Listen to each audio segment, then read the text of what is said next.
500 বছর আগে বিভিন্ন কারুকার্য ঘোষিত এই বৌদ্ধ বিহারগুলি, এই বৌদ্ধ বিহারগুলি ছিল বাংলাদেশের গৌরব, বাংলাদেশের ঐতিহ্য, বাংলাদেশের কৃষ্টি, বাংলাদেশের কালচার। বহু পর্যটক বিদেশ থেকে এই বৌদ্ধ বিহারগুলি দেখতে যেত। আপনারা জানেন এই বৌদ্ধ বিহারগুলিতে সম্রাট অশোক আমলের বহু মূর্তি ওই বৌদ্ধ বিহারগুলিতে ছিল, কিন্তু জানি না কি কারণে এই বৌদ্ধ বিহারগুলি সম্পূর্ণ ভস্মীভূত করা হয়েছে আগুন দিয়ে, এবং এই 400 বৌদ্ধ মূর্তি ধ্বংস করা হয়েছে। আমি এই ব্যাপারে প্রবাসী বৌদ্ধদের পক্ষ থেকে তীব্র নিন্দা জানাতেছি। বন্ধুরা আমার, আপনারা জানেন আমরা বৌদ্ধ অত্যন্ত নিরীহ, আমরা যুদ্ধ পছন্দ করি না। 72 সালের সংবিধানে বাংলাদেশে হিন্দু, বৌদ্ধ, খ্রিস্টান, মুসলমান সবাই বাংলাদেশী, কিন্তু বাঙালি। কিন্তু আজকে এই ঘটনায় সমস্ত বিশ্বের কাছে বাংলাদেশকে হেয় প্রতিপন্ন করা হয়েছে। বন্ধুরা আপনারা জানেন 1971 সালে জাতীয়তা ভোট দিয়ে আমরা বাংলাদেশিরা মুসলমান হিন্দুদের সাথে কাঁধে কাঁধ মিলিয়ে এই বৌদ্ধরা পাকিস্তান হারানো বাহিনীর সাথে আমরা যুদ্ধ করেছিলাম। বহু বৌদ্ধ নিহত হয়েছে, বহু বৌদ্ধ মা বোনের রক্তে রঞ্জিত হয়েছে, বহু বাড়ি ঘর পুড়িয়ে দেওয়া হয়েছে। আজকে আমরা এই 40 বছর পর আমরা কি পেলাম? আপনারা জানেন ব্রিটিশ আমলে, পাকিস্তান আমলে, বাংলাদেশ আমলে কোনদিন বৌদ্ধদের উপর অত্যাচার হয় নাই, কোন বৌদ্ধদের বাড়িঘর ধ্বংস করা হয় নাই। আজ 41 বছর পর কোন কালো হাত এই বাংলাদেশ বৌদ্ধদের ধ্বংস করার জন্য উঠে পড়ে লেগেছে, এটা আমরা বিস্মিত। বাংলাদেশ কৃষ্টি কালচারকে ধ্বংস করা হয়েছে এই বৌদ্ধগুলি পড়ানোর মাধ্যমে। আজকে আমি একটি কথা বলতে চাই যে আজকে এই ঘটনা নিয়ে যে রাজনৈতিক ভাবে ব্যবহার করা হচ্ছে, আমি হাত জোড় করে বাংলাদেশ সরকারকে বলবো এই ঘটনা কোন রাজনৈতিক কর্মকাণ্ডে নেবেন না, কোন রাজনৈতিক প্রবাহে নেবেন না। এই ঘটনার বাংলাদেশকে অস্তিত্ব রক্ষা করার জন্য, বাংলাদেশ কৃষ্টি সভ্যতাকে রক্ষা করার জন্য, বাঙালি জাতিকে রক্ষা করার জন্য, বৈষম্যকে বৌদ্ধকে রক্ষা করার জন্য এই ঘটনার একটা সুষ্ঠু উচ্চপদস্থ উচ্চপথের বিচার বিভাগীয় তদন্ত কামনা করছি। এবং পরিশেষে আরো একটি কথা বলবো বাংলাদেশ সরকারের কাছে যে আজকে যে হাজার হাজার মানুষ রাস্তাঘাটে শুয়ে আছে, তাদের কোনো বাড়িঘর পুড়িয়ে দিয়েছে, প্রায় 400 বাড়িঘর পুড়িয়ে দিয়েছে রামু, পটিয়া, কক্সবাজারে। তারা আজ মানবতার জীবনযাপন করছে, তাদের পুনর্বাসনের জন্য অতি দ্রুত পদক্ষেপ নেওয়া হোক এবং এই 500 বছরের ইতিহাস বিজড়িত এই বৌদ্ধ বিহারগুলি যেন পুনর্নির্মাণ করা হয়, সেই জন্য প্রচুর পরিমাণে অর্থ দিয়া সেই বৌদ্ধ বিহারগুলো যেন পুনর্নির্মিত করা হয়। এই বক্তব্যকে রেখে প্রবাসী যারা এখানে আসছেন, হিন্দু, মুসলমান, বৌদ্ধ, খ্রিস্টান, এটাই প্রমাণ করে যে আমরা বাঙালি জাতি, আমাদের কোনো সাম্প্রদায়িকতা নাই, আমরা সবাই বাঙালি। আজকে আপনাদের সবাইকে ধন্যবাদ জানিয়ে আমার বক্তব্য শেষ করছি।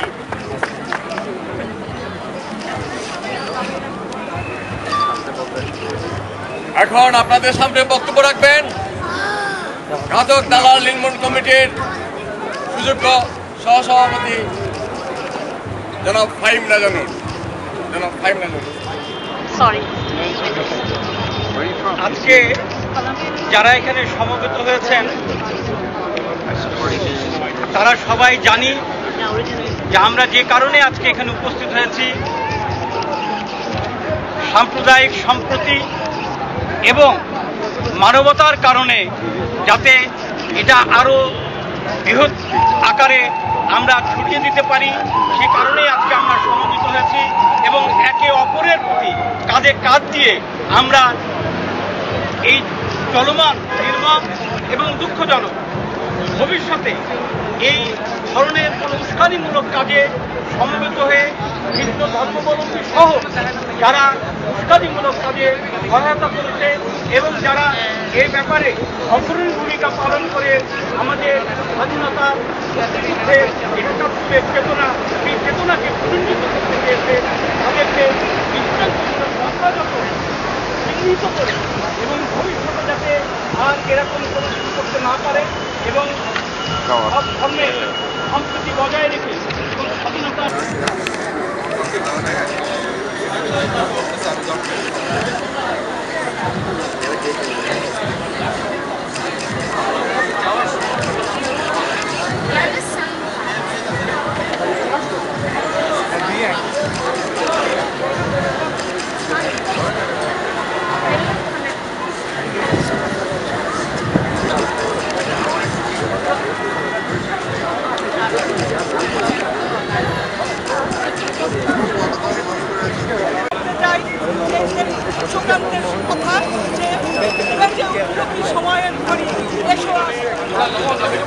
বাংলাদেশের রামুপটিয়া উলিয়াতে যে ঘটনা ঘটে গেল সেই ঘটনার আমি তীব্র নিন্দা প্রতিবাদ জানাই।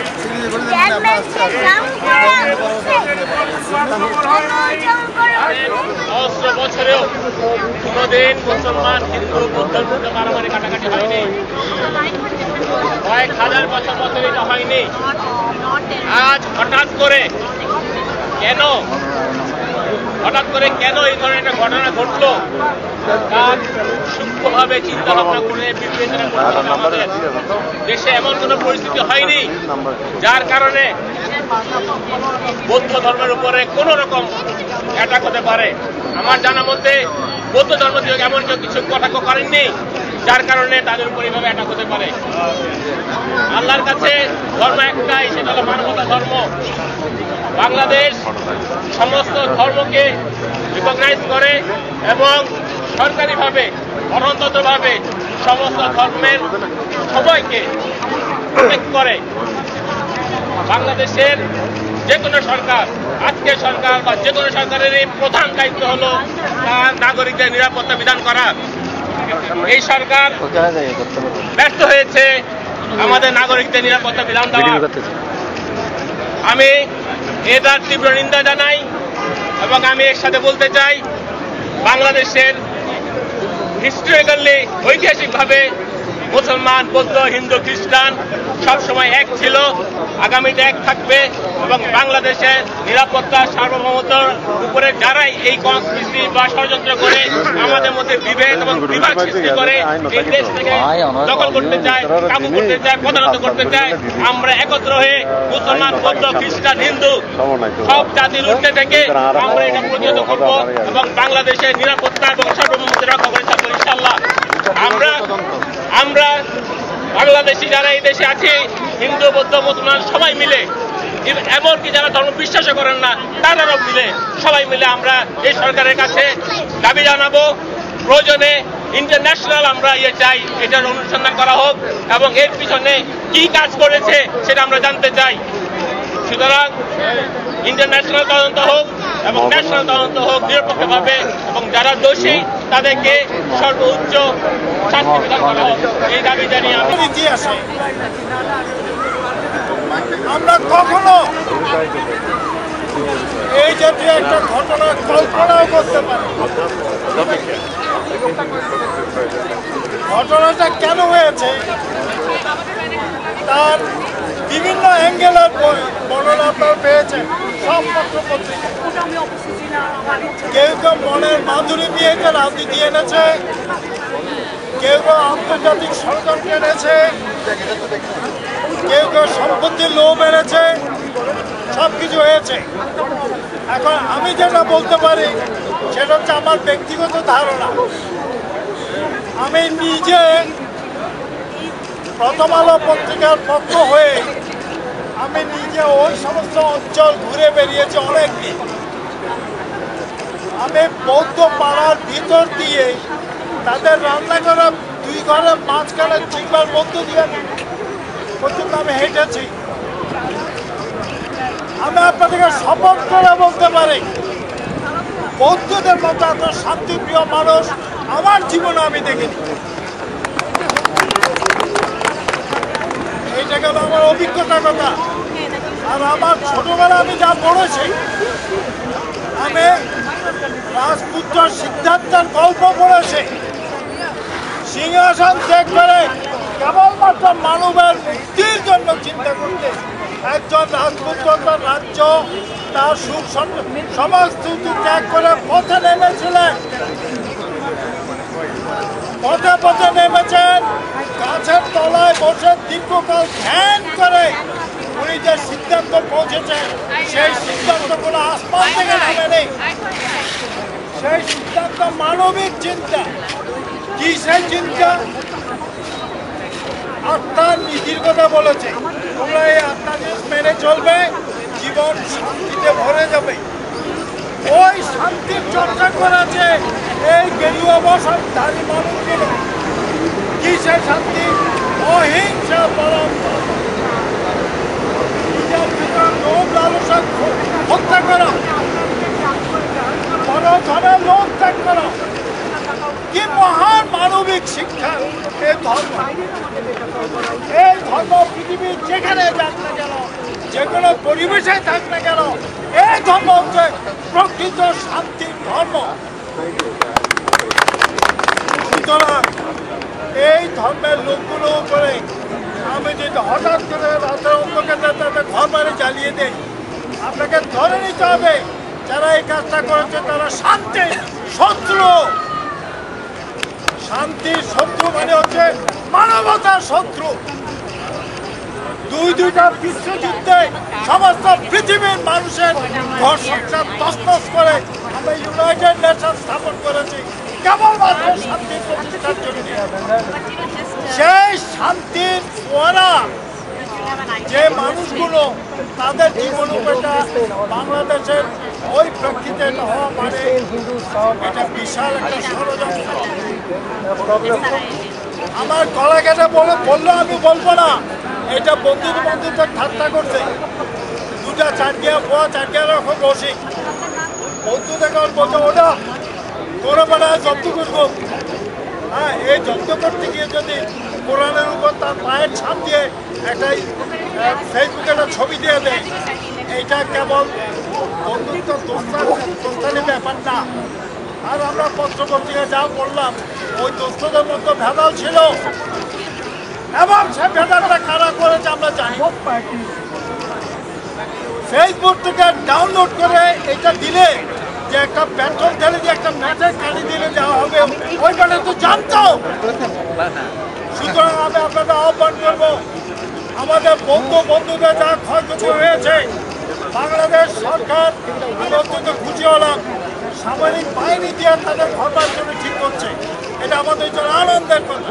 আমরা চাই এই সমস্ত মানুষদের যত ক্ষতি হয়েছে সব ক্ষতি পূরণ করে দেওয়া।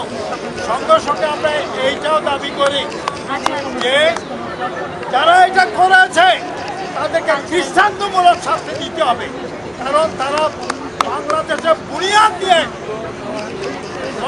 বুনিয়াদের বিরুদ্ধে শত্রুতা করছে। আমরা এখানে বসে কি বা করতে পারি? আমরা কেবল সম্মতি জানাতে পারি। আজকে যদি আমরা চিরং থাকতাম, আমার ইচ্ছা যে লক্ষ লোক নিয়ে মার্চ করে আমরা কক্সবাজার যাবো, সেখানে গিয়ে বলবো যে প্রকৃত শান্তির ধর্ম শান্তি।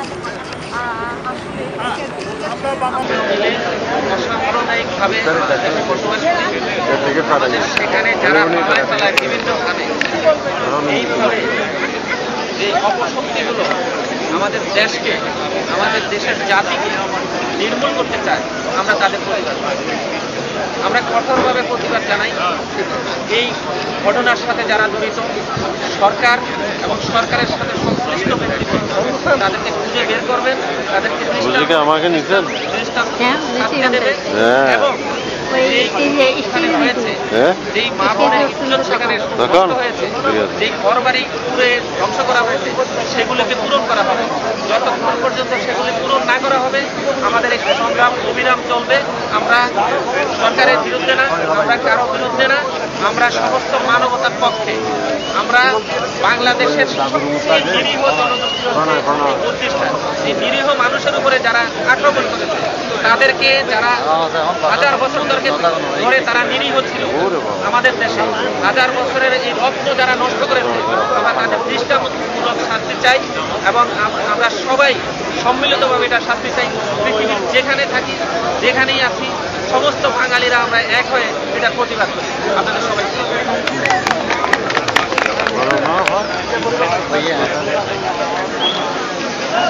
আমাদের এই সমাবেশে এখন বক্তব্য রাখবেন